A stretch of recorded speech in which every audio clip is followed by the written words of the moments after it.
এই সিপি পরিষ্কার পরিচ্ছন্ন অপরাধের সমস্ত কিছু তথ্যকে গোপন করার চেষ্টা করেছে বাংলার মুখ্যমন্ত্রীর নির্দেশে, এবং এই ঘটনার পিছনে টিএমসি পার্টির রাঘব বোয়ালদের কেউ না কেউ অবশ্যই অবশ্যই অবশ্যই জড়িত।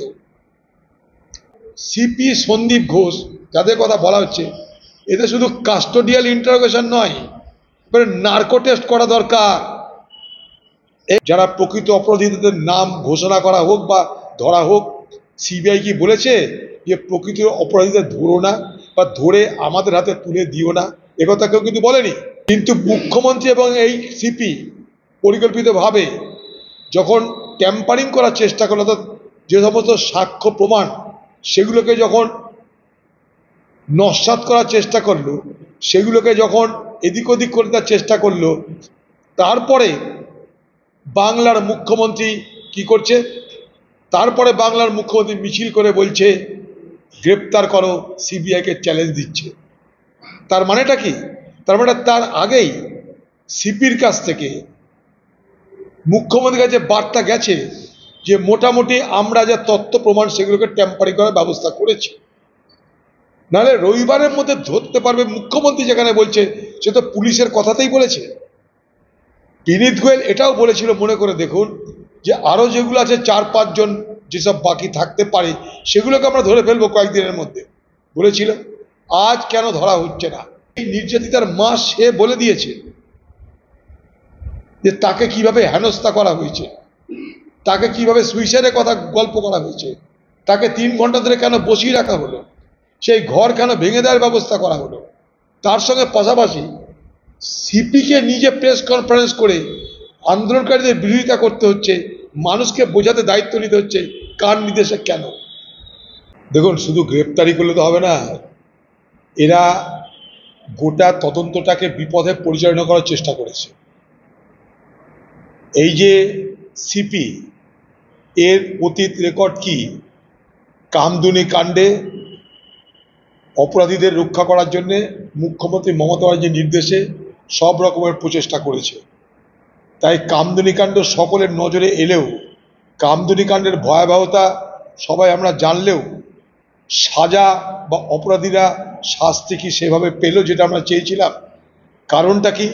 কারণ হচ্ছে এই ধরনের পুলিশ অফিসার যাদের তদন্তের দায়িত্ব ছিল তারা ব্যাপারটাকে মিসলিড করেছে। না হলে একটা জিনিস চিন্তা করুন, মমতা ব্যানার্জি নিজে তিনি যখন বলছেন যে রবিবারের মধ্যে গ্রেপ্তার করা হবে, তো সিবিআই যতই তদন্ত করুক, এটা তো কেউ বাধা দেয়নি যে রবিবারের মধ্যে যারা প্রকৃত অপরাধীদের নাম ঘোষণা করা হোক বা ধরা হোক। সিবিআই কি বলেছে যে প্রকৃত অপরাধীদের ধরো না বা ধরে আমাদের হাতে তুলে দিও না? একথা কেউ কিন্তু বলেনি।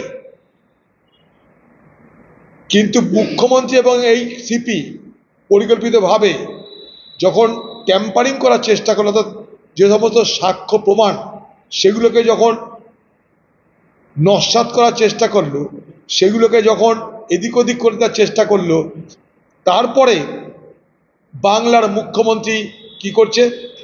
তারপরে বাংলার মুখ্যমন্ত্রী মিছিল করে বলছে গ্রেপ্তার করো, সিবিআইকে চ্যালেঞ্জ দিচ্ছে। তার মানেটা কি? তার মানে তার আগেই সিপির কাছ থেকে মুখ্যমন্ত্রীর কাছে বার্তা গেছে যে মোটামুটি আমরা যা তথ্য প্রমাণ সেগুলোকে ট্যাম্পারিং করার ব্যবস্থা করেছি। নাহলে রবিবারের মধ্যে ধরতে পারবে। মুখ্যমন্ত্রী যেখানে বলছে সে তো পুলিশের কথাতেই বলেছে। বিনীত গোয়েল এটাও বলেছিল, মনে করে দেখুন, যে আরো যেগুলো আছে 4-5 জন যেসব বাকি থাকতে পারে সেগুলোকে আমরা ধরে ফেলবো কয়েকদিনের মধ্যে বলেছিল। আজ কেন ধরা হচ্ছে না? সিবিআইয়ের ঘাড়ে চাপিয়ে দিয়ে তেনারা প্রমাণ করতে চাইছেন আমাদের হাত ধুয়ে ফেললাম। এটা তো হতে পারে না। অপরাধ হয়েছে পশ্চিমবঙ্গে, সিবিআই আসুক আর সিআইএ আসুক, কিন্তু পশ্চিমবঙ্গের সরকারের, পশ্চিমবঙ্গের পুলিশের দায়িত্ব কিন্তু লঘু হয়ে যায় না। তাই এই যে ঘটনাগুলো যা আমরা দেখতে পাচ্ছি, যেমন প্রত্যেক দিনের ঘটনা মানুষ দেখতে পাচ্ছে, এটা নতুন করে আমাদের কিছু বলার নাই। সর্বোপরি সেই নির্যাতিতার মা সে বলে দিয়েছে যে তাকে কিভাবে হেনস্থা করা হয়েছে, তাকে কিভাবে সুইসাইডের কথা গল্প করা হয়েছে, তাকে 3 ঘন্টা ধরে কেন বসিয়ে রাখা হলো, সেই ঘর কেন ভেঙে দেওয়ার ব্যবস্থা করা হলো।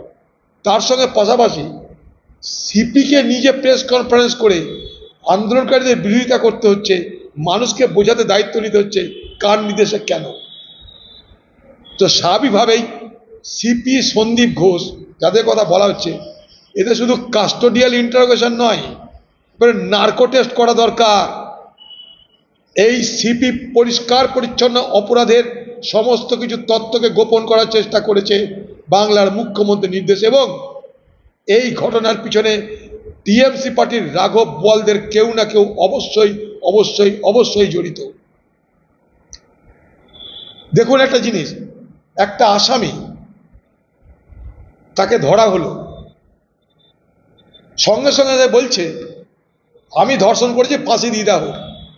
পৃথিবীতে এরকম কোনো কাণ্ড শুনেছেন যে অপরাধী সে সঙ্গে সঙ্গে স্বীকার করে বলছে আমাকে ফাঁসি দিয়ে দাও, আমি করেছি, আর কেউ করেনি? এটা শেখানো বুলি। কারণ কি, এই পুলিশই বলেছিল, দেখুন মনে করে দেখুন, এই পুলিশই বলেছিল ধর্ষণ খুন করার পরেও হতে পারে, ধর্ষণ হয়তো খুন করার পরে হয়েছে, এই পুলিশ বলেছিল। এই মহিলার মা সে বলেছিল একা নয়, আরো অনেকে আছে এই ধর্ষণ এবং খুনের কাণ্ডে। মায়ের মন আগে বুঝেছিল, এবং এই অপরাধী সে নিজে বলছে আমি অপরাধ করেছি, আমাকে ফাঁসি দিয়ে দাও, ফাঁসি সাজা পর্যন্ত শুনিয়ে দিচ্ছে। এটা কি কোনো অপরাধীর চরিত্র হতে পারে? কারণ তাকে বোঝানো হয়েছে সব কিছু স্বীকার করে না, পরে সামলিয়ে দেওয়া হবে, কোনো চিন্তা নাই, আপাতত যা বলছি শোন, পরে ম্যানেজ করে দেওয়া হবে, সামলিয়ে দেওয়া হবে, তথ্য প্রমাণ তো দেওয়া হবে না। ফাঁসি বললেই তো আর ফাঁসি হয় না। আমি যদি বলি কোর্ট আমাকে ফাঁসি দাও, ফাঁসি দিতে পারেন তথ্য প্রমাণ না থাকলে।